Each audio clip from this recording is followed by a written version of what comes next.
Hello friends, it's Kristie Marcotte. My friend Jen over at Scrapbena Creations and I decided to try out the Lawn Fawnatics Challenge number 95. We both use this card sketch for inspiration and it's so fun to see the different cards we created. For my card, I used an assortment of Lawn Fawn die sets and also paper pads.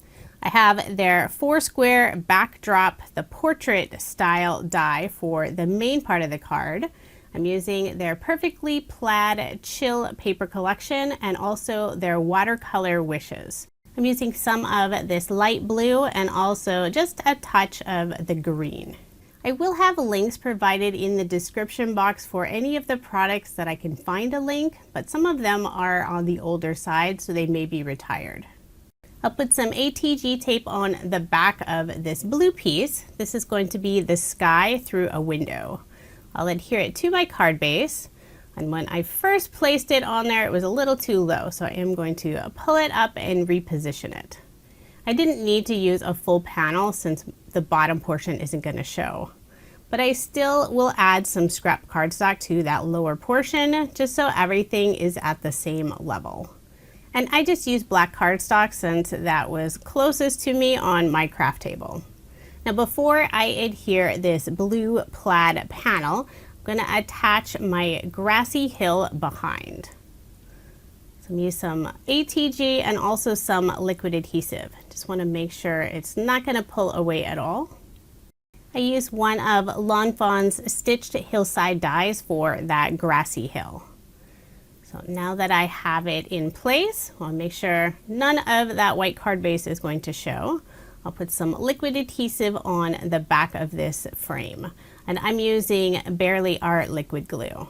When I attach my card front to my card base, I like to start at the very top of that card base where the fold is. That way when I lay it down, if it's off slightly at the bottom, I can easily trim that little extra away. Now to create my scene through the window, I'm using an assortment of dies. I have the tree from Lawn Fawn's Stitched Hillside backdrop. And I have a few more paper collections, Spring, Fling, and also Knock on Wood. Most of the paper collections I have by Lawn Fawn are from 2017, but I was really trying to only use pattern paper by Lawn Fawn. So I have all of the little tree trunks and I'm just putting liquid adhesive on the back of the upper portion and gluing them to the green branches. And I'll do that for all 4 trees. With spring just around the corner, I thought it would be perfect to have a fun spring or summer card. So now that I have all of the tree trunks and the branches attached, I can assemble them on my card. I'm going to put 2 in each of the lower windows. Once I've decided on the placement, I'll put liquid adhesive on the back and adhere them to my card. And I decided for this card not to add any extra dimension. That way, if I mail the card, I won't have to pay any additional postage. For this final tree, I'm tucking the lower trunk underneath the edge of that blue frame. Now for some more images, these are also dies from Lawn Fawn. This is from that Foursquare background set. I cut out 3 clouds and a sun. I used some white shimmer paper for the clouds. And the yellow paper for the sun is from that Watercolor Wishes paper collection. I glued the sun behind one of the clouds. And for the cloud all the way on the left, I trimmed off the very edge. That way you don't see the full cloud, since you wouldn't if you were looking out a window. I'll glue the second cloud over the one on the left.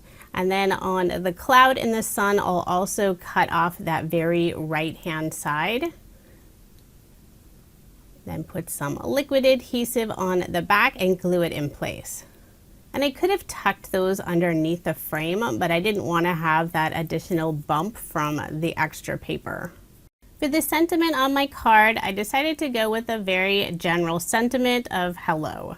I'm using Lawn Fawn's Oliver's Stitched ABCs. I used the light yellow Watercolor Wishes pattern paper for the letters. I think it has some nice contrast against that dark blue plaid pattern paper. Decided not to even attempt to get them straight, so I'm going to have them all slightly crooked. I'll use some liquid adhesive to adhere those in place. And by laying all the letters out first, it helps to get even placement between the letters. Using general sentiments has always been my favorite, since you could use the cards for any occasion.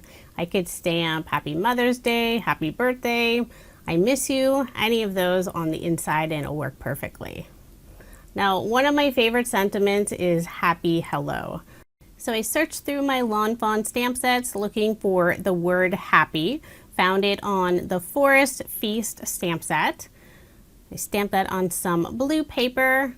I'm putting some double-sided tape on the back side. Since it's going over a couple layers, I just want to make sure it's not going to fall off. I decided to add a few of the mini heart peel-offs from Love from Lizi. I felt there was that empty area kind of in the middle, maybe more toward the right. So I'm adding 2 of the silver hearts. Didn't like the placement, so I decided to put them in that upper right-hand square. And then I'll bring in 1 more heart, so there'll be 3 little hearts. Couldn't decide where I wanted to place that 3rd heart at first. And then final finishing touch, I'm going to add some sparkle to the sun and also the sentiment hello. I'm using the glitter brush from scrapbook.com. And there is my finished card. I really like how this card turned out. And I know Lawn Fawn has adorable images you can color, but since I don't color, I decided to go with some of their fun dies instead.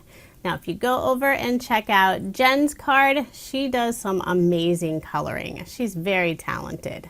I will have a link to her video at the end of this video and also in the description box below.